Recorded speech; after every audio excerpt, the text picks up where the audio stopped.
Alright, Pretender here, back with another Honkai style guide, and now we do have the Near Pure Fiction reset for now having Rumor Mill. Ignore the account, I am on my Asia account so I can record this part early. But today I'm going to be rapid firing new characters that are going to be good on this Pure Fiction. So buckle in because once again it's going to be very fast paced. It is currently out on the Asia server, but by the time you're seeing this, if it has not hit reset for you, that's when the reset for this Pure Fiction will be. So if you're watching this before reset hits on the EU server, once it hits it will be out, which as the time I'm recording this is roughly about 5 to 4 hours. On NA there is still roughly about 10-ish hours until the reset for this new Pure Fiction as well. So pretty much corresponding to what server you're in, the next reset is going to be the one that has this Pure Fiction reset. Anyway, that's all I gotta say before we get to the video. Drop a like, drop a sub, hit the bell icon for more videos like this, and let's get straight into it. So first let's look at the buffs, and also do note these are not the recommended types as this is stage 1. Stage 4 weaknesses, the first half is recommended to take fire and imaginary, and the second half is lightning and wind.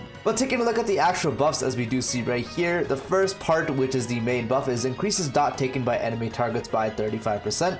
Enemies that receive dot have their damage dealt reduced by 35%. After they are attacked, their action is advanced forward by 35%. And if we take a look at the actual buffs that we have per the team, which ones you can select, we look at the first one, which increases all allies break effect by 30%. And when breaking enemy targets, all enemies become afflicted with wind shear, taking a set amount of wind dot at the start of every turn. All enemies become immune to crowd control debuffs. The second one, after any ally target uses an ultimate to attack any enemy target, and if the current target has 1, 2, 3 types of dot, each current active dot immediately deals damage equal to 60%/100%/150% of the original damage. So the more dots you have on them, the more damage you do. And then the last one, after allies attack enemies, inflicts wind shear on the target, causing the target to take a set amount of wind dot at the start of every turn.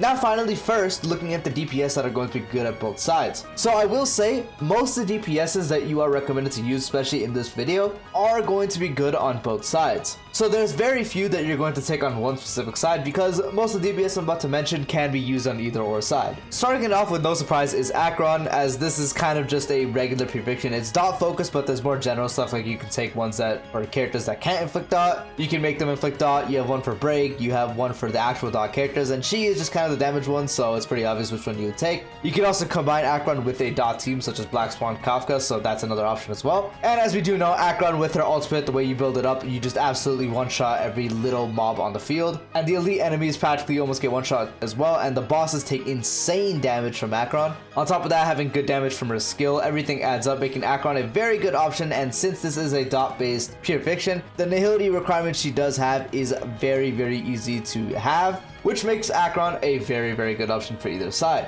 The new 5-star Rappa is also going to be a really good side. She is a lot better on the first half, as they already do have imaginary weakness, so it is more recommended to take her on the first side, but you are able to take her on the second side thanks to the fact that she does lower toughness regardless of the weakness corresponding element. It's equal to 50% rather than actually having the full amount, which is completely fine, because in Pure Fiction the toughness bar of enemies are greatly reduced compared to normal, so it's really easy for Rappa to actually destroy enemy toughness with that. And you don't really have to focus on that too much, but with break characters you obviously want to break them to deal super break and all that kind of stuff, so everything Rappa does when you do break the enemy is going to shred through them. Enemies do not have that much HP, super break with Rappa does a lot of damage, and she's easily able to lower toughness as they don't have too much toughness to begin with, making her a really good option. Firefly is another great option, as you could also just take her on the side that has fire weakness, but she can actually implant fire weakness, so you don't really have to worry about that. You're able to get a bunch of speed when you go into Sam, do a bunch of attacks, the super break absolutely one-shots every mob and elite. And since Firefly can get a bajillion turns, you're constantly able to break enemies, constantly proc super break, constantly deplete toughness, and constantly just deal a bunch of damage, making Firefly a great option for both halves. Kafka is another great option for both halves, as this is a dot-based Pure Fiction. So whatever side you are taking a dot team on, that is going to be the side that is wanting to have Kafka. She is better on the second half, as they do have the lightning weakness, but if you're taking a dot team on the first half, then she can still perform there, as Kafka is the dot enabler. Her skill is easily able to make all dots placed on enemies to proc. Her ult can make them immediately take shock damage, inflict shock that she can do herself as well. She has a follow-up attack that can help deal extra damage and also inflict shock as well, so even more shock debuffs. She is practically just the dot enabler, so any side you're taking dot on, she is going to be good in, making her a great option. Now Jade is good on both halves, but this does vastly depend on the team you do take her on. as if you take her on a team that does not gain charges fast for her so they don't attack much, then she's not going to be really good because you can't get the constant follow-up attacks. But if you're able to take her with a really fast DPS or someone that is a counter unit, then she's able to constantly gain stacks and constantly deal damage, which makes her really good. And since there's no side that has quantum or anything, this isn't a follow-up based pure fiction. And on top of that, Jade, with her actual depth collector buff, she's able to give someone more speed, which is going to be really nice, a whole 30 speed, which is a really nice increase. So if you're running a DPS that actually benefits from the speed, that's going to be even more turns and potentially more breakpoints. And on top of that, you get additional quantum damage, which is going to be really nice as well. And why I meant that is because when you do give that person Deck Collector, when they attack, they can give Jade charges, and when she does have the 8 points of charge, she can unleash her follow-up attack. Her follow-up attack is AoE, which hits everyone on the field, same with her ultimate, and her ultimate enhances the follow-up attack, making it do even more damage, making her a very great option depending on the unit you are running. And so I'm actually going to group these together, but both Yunli and Clara are fantastic options because of the fact that enemies are able to have their actions advance forward by 35% thanks to the main buff. And since both of these units are counter units, none of them have physical weakness, so you don't have to worry about breaking them, so enemies can constantly be attacking. Do note you're going to have to watch your HP just so you don't die, but because Yunli is the better option here, obviously because Yunli is just a better Clara in every single way, you're going to be able to taunt the enemy, make them hit you, and then you actually get the stronger ones. You wouldn't go for Intuit Code, which will clear the field completely. Intuit Slash is very weak in Pure Fiction because it's just a single target, and you do have the safety net, so maybe if you mess up once and get Intuit Slash, you can get Intuit Call the next time even if you mess up again. And so that's pure AoE. And then if we look at Clara, she actually does have, you saw the next unit I'm going to talk about, but ignore that. She does also have these Sevarog enhanced counters, which when she does get hit, she's able to just launch the regular one, which is alright. But since enemies can attack you a lot, that gives it more power. But once you do have the ultimate, which is really easy to get uptime if you are constantly getting hit, makes it to where it actually becomes a blast. So able to kill mobs very easily, so a very well built Clara can do very well. Yunli is just a better option because of how much stronger she is, and she also has the skill which actually does more damage than Clara's. But Clara's is pure AoE, so that's going to be able to hit more enemies at least. And once again, you don't have to worry about breaking enemies since they're not weak to physical mainly, so they can constantly get hit and constantly deal the counters, making them great options. And now for the only unit I'm really going to talk about for the first half is going to be Himiko, as they are actually weak to fire, and Himiko is practically always good in a Pure Fiction as long as there is the weakness for that. So as she does have her pure AoE Victory Rush follow-up attack, which deals a lot of damage. Her ultimate also does very nice damage as well and can give extra energy for each enemy defeated. And as we do know, the mobs are weaker in Pure Fiction, so it's very easy to kill with that. And so certain comps like Jade with Himiko, Himiko with whatever, you can have a lot of ways to actually get Himiko to break enemies in order to actually charge the Victory Rush and get the proc off to kill practically the entire field of mobs, do good damage to elite and boss. So Himiko is a great option for the first half. And the only unit I'm going to talk about for the second half is Blade, as they are weak to wind, and for the same reasons I mentioned for Yunli and Clara, as they do have the enemies advancing forward. Blade, if you can keep him alive, is constantly potentially going to be able to get hit. So the more hits he gets, the more charges he can get for his follow-up attack, which is also pure AoE, so everyone on the field gets hit. And since Blade himself is always pretty solid in Pure Fiction, this one having a wind weakness and the chance to potentially get hit a lot makes Blade a very powerful option for the second half. For the debuffer section, so Black Swan is going to be insanely good, especially if you take her second half because they are weak to wind. So if you do a second team of something like Kafka with Black Swan, it's going to be very strong. But even if you're not taking her dot, or if you're taking her in the first half with a different team, thanks to the fact that she has a really nice blast defense shred from her skill, it's going to be really good. And then if you are taking the second half, the AoE you can get from the ultimate does really good with the Epiphany debuff as well. Arcana stacks making enemies just take more damage, dots being able to ignore the enemy's defense. For the most part, you probably won't get 7 whole stacks onto the enemy unless they're elite to boss. With the boss, it's really easy. With the elite, it's kind of hard, and the mobs will probably die before you do that, but it's still there, making Black Swan a practically the best option you can take for a debuffer.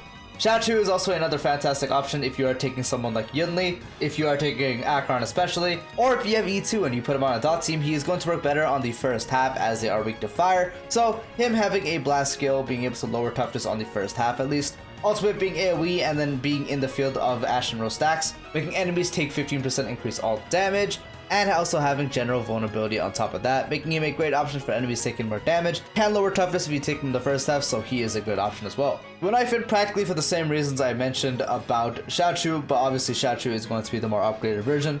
She has a lower vulnerability and doesn't have the ultimate vulnerability, but she is a dot unit more than Jiaoqiu is, unless obviously you have E2 Jiaoqiu. So a dot in the first half especially is a good option you can do, and she's also able to immediately proc burns with her ultimate, which is also AoE, making her a good option as well. And then practically on either half, she's going to be fine depending on the team. So an Acheron team, whatever team you want the defense shred on, Pela is going to be great as she does have the AoE defense shred from her ultimate. That is practically the only reason, making her a good option. For the Harmony buffers, so this really does not change. Ruan Mei is going to be fantastic as she does provide weakness break efficiency, damage dealt. The bonus talent she has can increase the damage dealt buff. Ultimate, having enemies have extended weakness break, increasing allies all-time res pen, providing speed. Everything she provides is going to be really good practically on any team you take her on. She's going to be better on the break teams obviously, but even if you're taking her on dot, because she's the best Harmony support you can take on dot pretty much, making her practically the best option. I'm gonna say Ruan Mei has a bit more use in this pure fiction because of the dot thing and break thing, but Robin on fall protect teams still excels, and you can still run Robin on dot completely fine. Robin is practically tied for that reason with Ruan Mei, with the fact that she provides damage dealt, a good increase at that. Gives everyone a massive increase to attack percent with her ult, and also gives everyone another turn, which is absolutely broken. Gives everyone crit damage increase, so for dot that's useless, but anything that isn't break or dot can use that. And if you're running a fall attack team, the crit damage dealt when all allies launch fall attacks increases by 25%, so that's going to be really nice. So Robin is another fantastic option for the Harmony. Harmony Trailblazer, you're only going to be taking this if you are running Rappa or you are running Firefly, as they are able to convert the super break a whole instance, have the highest percentage of conversion, being able to increase break effect as well, a free E6, so all the dupes you do have here you can just get the benefits from, and also being able to deal good toughness on especially the first half as it is weak to imaginary, making Harmony Trailblazer great if you are running a super break based team. Sparkle is a fantastic option, same with Bronya if you are running a hyper carry, so something like Acheron, or you are running something like Blade, makes them great options. So Sparkle is obviously going to be a little bit better because she's able to provide skill points so you can spam it. Big increase to crit damage. On top of that, you get a bunch of skill points, overcapping to 7, getting damage up from the talent, which the ultimate further increases that. The bonus chase she does have increases the attack percent of allies, and more quantum allies you have, so practically only Jade in this case, or if you're a maniac running Zele in this pure fiction for some reason, then you can get the other buffs, but most part if you're running it with Jade, that's when you'll get this buff, but it's still a free attack percent buff. So Sparkle and Bronya, if we go over her, she gives a full turn, as opposed to Sparkle giving 50% and increases damage dealt. She gives everyone the attack percent from her ultimate and also increases their crit damage. So both of these characters for a hyper carry DPS are fantastic options. Again, Sparkle a bit better because of the skill point management, but if you're running someone like Blade, then Bronya can still be practically the same, if not a little better. For the sustain, so the best one for this one is going to be Aventurine, which is not really a shocker, but mainly for the fact that they are constantly going to be attacking you enemies. Having that many times to attack you, you're going to hit the shield a lot, you're going to get a lot of follow-up attacks thanks to what Aventurine does. His shield is so strong, so a proper build Aventurine, his shield is practically never going to break in pure fiction. So constantly getting attacks, constantly gives you stacks, and constantly gives you follow-up attacks, lowering toughness, doing damage to help your DPS wiggle them down, has a debuff with the unnerved, so 15% extra crit damage dealt to the enemy that has it. He is just going to be super broken for this one as well. Linksha is going to be very broken as well, thanks to the fact that the first half is weak to fire, or either half you're taking Firefly on if you are taking her with Linksha, which most people will do, or if you're running a DPS Linksha on, say, the first half because it's already weak to fire. That's another thing you can do. She's also able to help your break teams with the Befog debuff, making them take increased break damage. Is able to attack a lot when you do build her properly, so constantly be able to lower toughness if they are weak to fire or you're running with Firefly. For you want to able to get a lot of actions, heal you a bunch, so you practically don't have to worry about dying either. So if you're constantly getting attacked, she's going to be able to constantly heal it, making her a great option. Practically for the same reasons I meant for Linksha, but obviously downgraded. Gallagher is also going to be fine because he's able to provide offensive healing, which is good in pure fiction because you want to constantly be attacking and killing, so the offensive healing is good. And on top of that, he has the Posada debuff, making enemies take more break damage, so on a break team that's going to be really good. And he also has the enhanced basic attack, so you are able to attack whatever enemy you're attacking, lower their toughness, kill them, whatever you want to do, making him a good option as well. Popo is a fantastic option as well. She's able to dispel the debuff and provide a ton of healing. On top of that, her ultimate makes her a budget Harmony character, which gives everyone 20% of their respective max HP. So characters like Jade, Robin, Yunli, Clara will love that especially. On top of that, you get a big 40% increase to attack for the allies when you do use the ultimate, making Popo a great option. Fushuan is still going to be good. It's going to be a bit iffy if you are getting attacked a lot, but a proper build Fushuan still should be able to tank it thanks to the fact that she also does heal up when you go below 50%. So using the ultimate to gain charges and constantly having the think proc if you're getting attacked a lot should keep her alive. And on top of that, she gives everyone max HP, helping their survivability, and also increases everyone's crit rate, which is going to be really nice, making her a good option as well. And Luocha, my go, I wish he could get an easy A, but he's still going to be good in a prediction like this as he does provide an insane amount of healing. Still, no one tops his healing amount. And he's also able to provide the offensive healing. So you're able to constantly heal while dealing damage as well. And since he especially heals the most, when you do have the Abyss Flower 2 stacks and deploy the zone, you're going to be able to actually just constantly heal and practically not have to worry about dying because of how much you heal and how much you want to attack in Pure Fiction. Unfortunately, he doesn't provide any buffs, but with this healing amount, you don't have to worry about dying, making him a great option. And now some buff ideas where you kind of want to take what buff. So this one is extremely self-explanatory. If you are taking a break team any way, shape, or form, you are going to take the first one.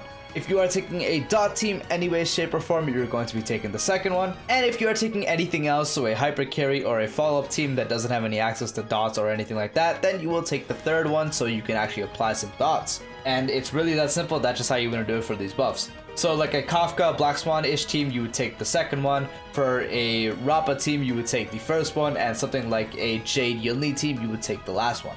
And if that is the Pure Fiction guide, make sure to comment down below which team buffs and stuff you did use for this Pure Fiction, so you can actually give other people more ideas on what to try. And yep, hope you guys found the video helpful. Peace out.